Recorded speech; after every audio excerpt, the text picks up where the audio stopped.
guys, welcome to Supreme Court Sports Center. It's March Madness season and we're going to be talking about our top seeds.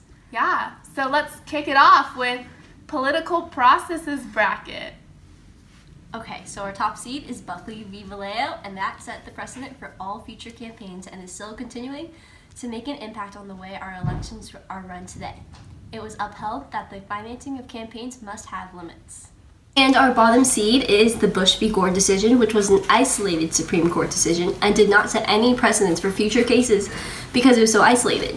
People were in an uproar about the decision depending on which political party they were affiliated with, but it died down shortly after the election. In the future, there doesn't seem to be a lasting impact that this case will show, which is why it was decided to be our 8th seed in the political process region. Moving on to our Bill of Rights region, we have New York Times v. Sullivan. And it's our first seed because the freedom of speech is an important factor in politics. New York Times v. Sullivan set the precedent that we must uphold the Bill of Rights for the freedom of the American people.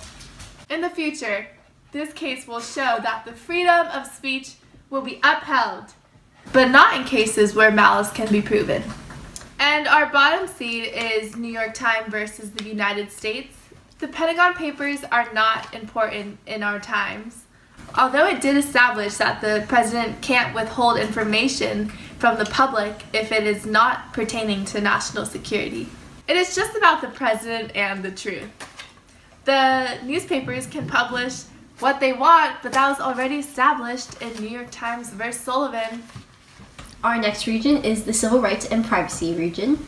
And our top seed is Brown v. Board of Education, which set the standard that separation of students by color is unconstitutional. This case has held up over time throughout history and has remained significant since the decision. It set the precedent that racism in schools and elsewhere is not constitutional and will be upheld in the future.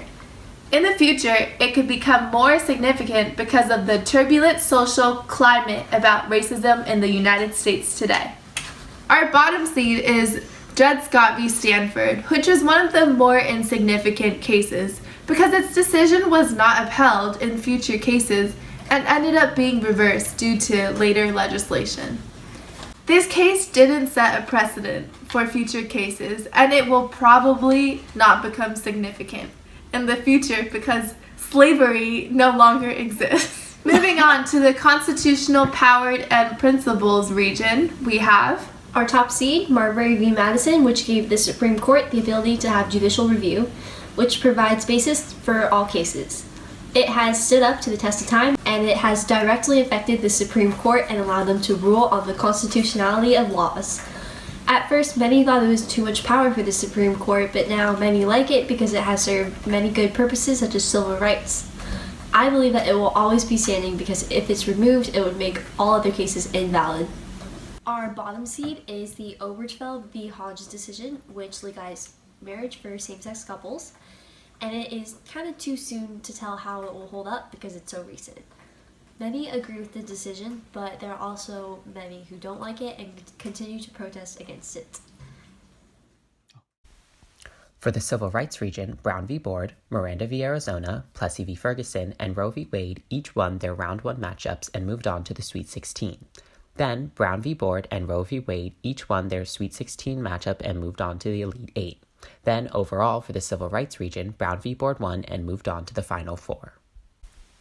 For the political process region, Buckley v. Vallejo, Citizens United v. FEC, U.S. v. Lopez, and Shelby County v. Holder each won their Round 1 matchups and moved on to the Sweet 16.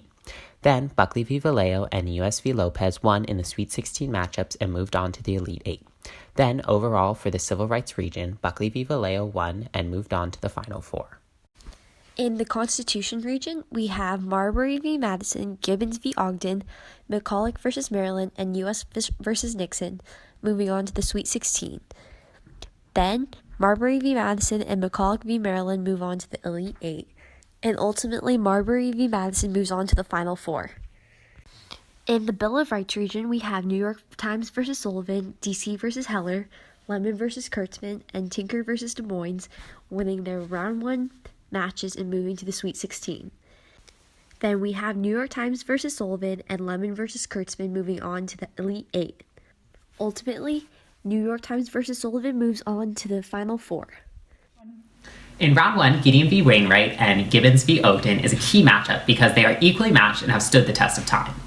It was a close call, but we predicted that Gibbons v. Ogden will pull ahead and defeat Gideon v. Wainwright, because Gibbons v. Ogden furthered Congress's power by expanding the Commerce Clause. In the Sweet 16 round, a potential upset we have is Lemon v. Kurtzman against Tinker v. Des Moines. Lemon v. Kurtzman was seeded 4, while Tinker v. Des Moines was seeded 3. We predicted that Lemon v. Kurtzman will win and move to the Elite Eight. This is mainly because the Lemon v. Kurtzman case is still being implemented today. In the Elite Eight, the Roe versus Wade against Brown v. Board of Education match was a close call. Although the right to have an abortion is still important and a hot topic today, the Brown v. Board of Education case furthered the civil rights movement and set the standard that segregation is unconstitutional, something that was an important precedent to set. Our final four predictions are Marbury v. Madison, New York Times v. Sullivan, Brown versus Board of Education, and Buckley v. Vallejo. Marbury versus Madison formed the basis of judicial review and set the precedent for years to come. Today, judicial review is still used in our government and is still important. New York Times v. Sullivan stated that the press can print something without the risk of getting prosecuted for defamation. It was one of the key decisions regarding freedom of press, and it set the precedent that it must be proven that there was actual malice before press reports about public officials can be considered libel. Brown v. Board of Education was a significant court case because it was one of the first cases that set the standard that segregation, and therefore racism, was not constitutional. It also was significant because it overturned a previous case, Plessy v. Ferguson. The Brown v. Board of Education was a major victory for the civil rights movement. Buckley v. Vallejo set the precedent for financial contributions to all candidates. It has had a lasting impact on the rest of the campaigns for future elections. They also ruled that limiting the contributions to candidates, which conflicted with First Amendment rights. This case was a key decision in defending the United States Bill of Rights. Top two picks are Marbury v. Madison and Brown versus Board of Education, but we predict that the national champion will be Marbury v. Madison. As we said before, the Supreme Court case created judicial review, which is one of the ideals of the Founding Fathers, checks and balances. It is used today in our government to assure that the Supreme Court can declare legislative and executive acts unconstitutional. Although Brown v. Board overturned Plessy v. Ferguson, upheld the Supremacy Clause, and set the precedent that segregation isn't constitutional, none of this would have been possible if not for Marbury v. Madison. For these reasons, we predict that Marbury v. Madison case will be the national champion.